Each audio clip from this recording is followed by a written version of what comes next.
बच्चों, let's read this question. The question says, if three non-zero vectors are vector A, vector B and vector C such that vector A dot vector B is equals to vector A dot vector C and vector A cross vector B is equals to vector A cross vector C, then show that vector B is equals to vector C. So now let's see the key concept for the question. तो पहले यहाँ पे हम लोग इस question का की concept देख लेते हैं. तो की कॉन्सेप्ट, तो यहाँ पे हम लोग की कॉन्सेप्ट में देखेंगे angle between two vectors. So angle between two vectors, और दो वेक्टर्स को हम लोग मान लेते हैं vector A and vector B. तो यहाँ पे इसके बीच का जो एंगल होता है वो होता है cos theta is equals to vector A dot vector B upon magnitude of vector A into magnitude of vector B.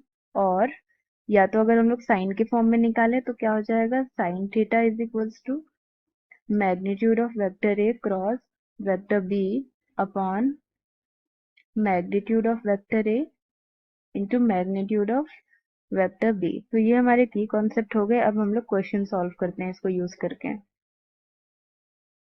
तो यहाँ पे क्वेश्चन में हमें गिवन है, तो यहाँ पे हमें दिया गया है कि हमारे ए बी सी जो है वो क्या है, नॉन जीरो वेक्टर है. So vector A, vector B and vector C हमारे क्या है, नॉन जीरो वेक्टर्स. और यहाँ पे कुछ हमें एक्सप्रेशन दिए गए हैं, जैसे कि vector A dot vector B is equals to vector A dot vector C.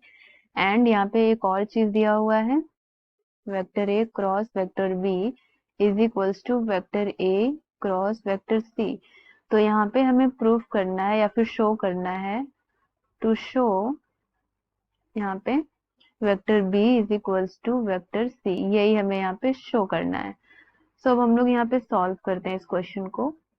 तो यहाँ पे पहले हम लोग लेके चलते हैं vector A dot vector B is equals to vector A dot vector C को.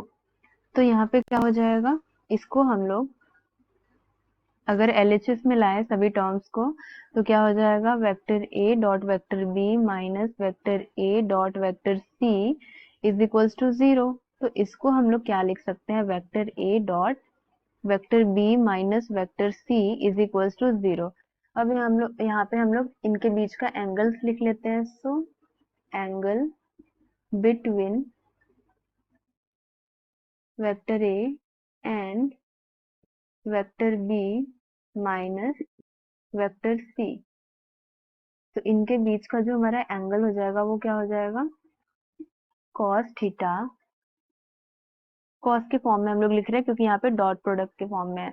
तो यहाँ पे हो जाएगा cos theta is equals to vector A dot vector B minus vector C, यहाँ पे माइनस है, minus vector C upon magnitude of vector A dot magnitude of vector B, यहाँ पे मल्टीप्लीकेशन में minus magnitude of vector C. So अब इसको क्या करते हैं हम लोग, आरएचएस एलएचएस में ले आते हैं जो डिनोमिनेटर का टर्म है. तो यहाँ पे क्या हो जाएगा, magnitude of vector A into magnitude of vector B minus vector C is into cos theta is equals to vector A dot vector B minus vector C. तो यहाँ पे अभी हमने क्या निकाला, इसको मान लेते हैं कि इक्वेशन 1 है. तो vector A dot vector B minus vector C का वैल्यू क्या है, 0. तो यहाँ पे इस टर्म की वैल्यू क्या हो जाएगी, 0. तो यहाँ पे लिख देते हैं from equation first vector A dot vector B minus vector C is equals to 0. तो यहाँ पे क्या हो जाएगा, magnitude of vector A magnitude of vector B minus vector C cos theta is equals to 0. अब यहाँ से हम लोग क्या क्या कर सकते हैं कि यहाँ पे हम लोग सभी टर्म्स को 0 से इक्वेट कर सकते हैं, जैसे कि मैग्नीट्यूड ऑफ वेक्टर ए. और यहाँ पे हमें क्वेश्चन में ये भी दिया गया है कि A B C non zero vector है, तो ये तो हमारा 0 हो नहीं सकता. एंड यहाँ पे cos थीटा भी हमारा 0 नहीं होगा. तो अब कौन सा टर्म बचा, magnitude of vector B minus magnitude of vector C is equal to 0। तो अगर हम लोग स्क्वायरिंग कर दें या फिर ऐसे भी हम लोग कर दें तो यहाँ पे क्या हो जाएगा, magnitude of vector B is equal to magnitude of vector C, और यही हमें प्रूव करना था। तो यहाँ हम लोग लिख सकते हैं hence proved. So this is the right answer, and we have proved this question using the key concept. Hope you will understood it well. All the best.